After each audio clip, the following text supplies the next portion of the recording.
Qui n'a jamais eu de doute? Que ce soit dans le travail, que ce soit avec ses amis, que ce soit en couple, ou que ce soit soi-même. On a tous des doutes, nous sommes nos doutes.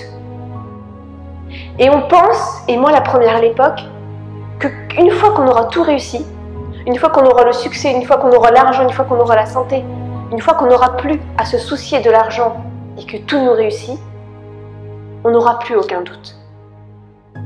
Et c'est entièrement faux.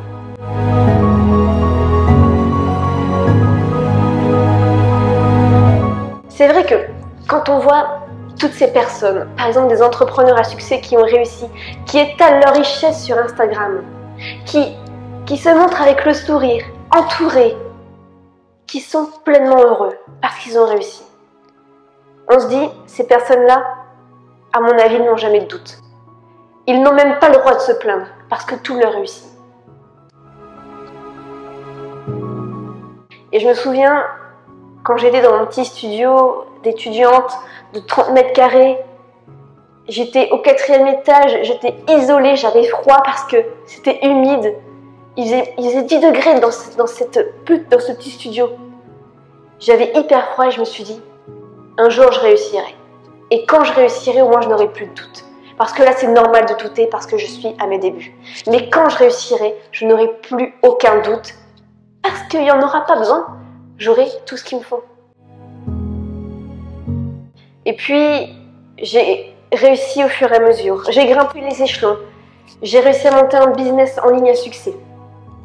Je suis passée d'un 30 mètres carrés à une maison près de la plage et aujourd'hui une villa de 250 mètres carrés où juste ce studio vidéo faisait la taille de mon premier studio. Et aujourd'hui, c'est une grande villa avec plein de pièces. Il y a tellement de pièces que toutes les pièces n'ont pas une fonction. Et pourtant, aujourd'hui, j'ai encore des doutes. J'ai encore des remises en question comme à mes tout débuts. Mais alors pourquoi? Et je pensais que j'étais la seule. Je me suis dit, ok, maintenant ça me réussit, j'ai des doutes, mais ça doit être de ma faute. Et puis, j'ai appris que les entrepreneurs à succès aussi avaient leur période de doute. Ils doutaient même, parfois encore plus souvent que ceux qui débutent. Mais alors pourquoi est-ce qu'on doute? Pourquoi? Est-ce que le doute c'est vraiment un mal ou un bien? Pourquoi il est encore là?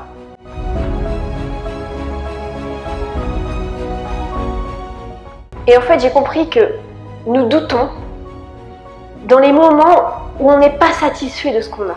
Dans les moments où c'est pas assez parfait. Je sais que moi, j'ai vraiment un problème avec ça. Je peux bloquer sur des petites choses en me disant que ce n'est pas parfait. Je vais soit tout recommencer ou refaire d'une autre manière. Et les gens qui me suivent, ils doivent se dire « mais elle est jamais satisfaite ». Et je les comprends. Je les comprends parce que je doute toujours. J'ai toujours des remises en question. On doute parce qu'on veut que ce soit parfait, parce qu'on ne veut pas connaître l'échec. Parce que en France, l'échec c'est perçu un peu comme une honte. Et la honte c'est comme une faiblesse. Pourtant, dans la culture anglo-saxonne, l'échec c'est valorisé. Dans les CV, vous voyez les échecs. Pourquoi? Ça veut dire au moins parce que la personne elle a essayé. Elle n'a pas fait que réfléchir, elle a essayé. Et si elle n'a pas réussi, c'est pas grave, elle réussira mieux la prochaine fois. Est-ce que vous pensez qu'Edison, au bout de 1000 brevets, il a douté? Parce qu'à chaque fois on disait non, non, non, non. Bien sûr qu'il a douté, mais ça lui a permis de faire encore mieux, toujours mieux. Et il a dit cette phrase, je n'ai pas échoué 1000 fois, j'ai juste trouvé 1000 fois de ne pas réussir. Et ça a été au bout de la 1001e fois qu'il a réussi. Alors je me pose une question, c'est, est-ce que le doute, ça ne serait pas en fait une façon bienveillante de nous pousser à toujours faire mieux, de nous pousser au-delà de nos limites? Parce que quand on doute, c'est quand on se dit que tout va bien dans notre vie, que tout est parfait. Mais pourtant, rien n'est jamais parfait. On veut toujours aller au-delà. Et c'est pour ça que le doute, pour moi, nous permet d'aller au-delà de nos limites, de toujours nous pousser à faire mieux et de nous pousser à faire mieux dans la direction qui nous correspond. Mais attention, ne soyez pas parfaits, soyez ambitieux. J'ai lisé un bouquin cette semaine qui est sur Grant Cardone, quand obsession rime avec passion. Et c'est clairement quelqu'un qui est animé par ce qu'il fait. Il est toujours obsédé par toujours faire mieux. Et on se dit, ok, cette personne-là qui possède tout, qui possède un avion privé carrément, avec son nom dessus, avec le nom de son bouquin sur l'aile à l'arrière, il génère des millions et des millions d'euros chaque année. On se dit, cette personne-là, elle ne doute pas, c'est pas possible. Et pourtant, en plein milieu de son livre, sur quoi je tombe, que même aujourd'hui, il doute encore. Mais pourquoi il doute? Il doute pour encore faire mieux. Mais quand il doute, et que le doute est vraiment trop fort, il a une petite méthode, c'est qu'il prend un calepin qu'il met à côté de son lit, et dessus, il renote son objectif. Pourquoi il veut se lever le matin? Pourquoi il doit charbonner chaque jour?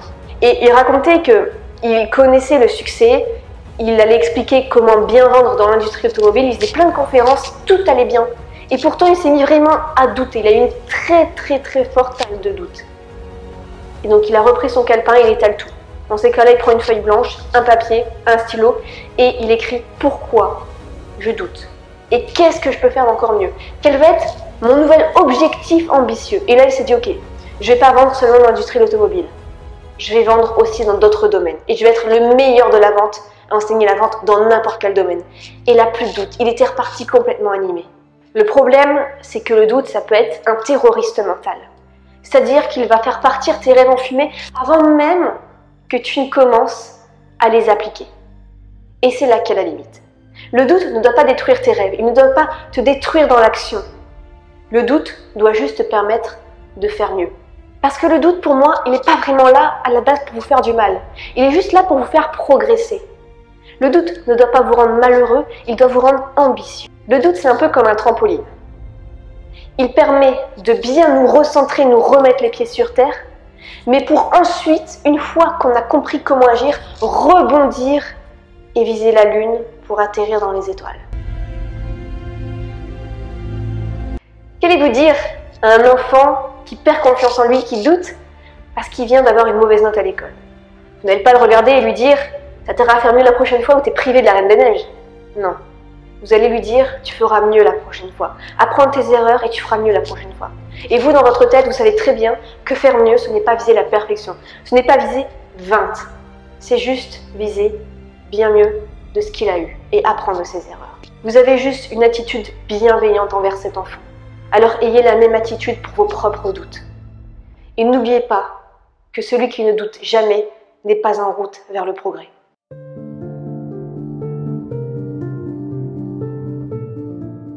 Si vous avez aimé ce format de vidéo-là, n'hésitez pas à mettre un like juste en dessous parce que oui, le doute me fait changer constamment de format vidéo jusqu'à trouver le mieux, jusqu'à toujours faire mieux. On se retrouve dans une prochaine vidéo. Prenez soin de vous. Ciao. Tu sais qu'il y a un bateau qui mène au pays des rêves. Là-bas où il fait chaud, le ciel n'a pas son pareil. Tu sais qu'au bout de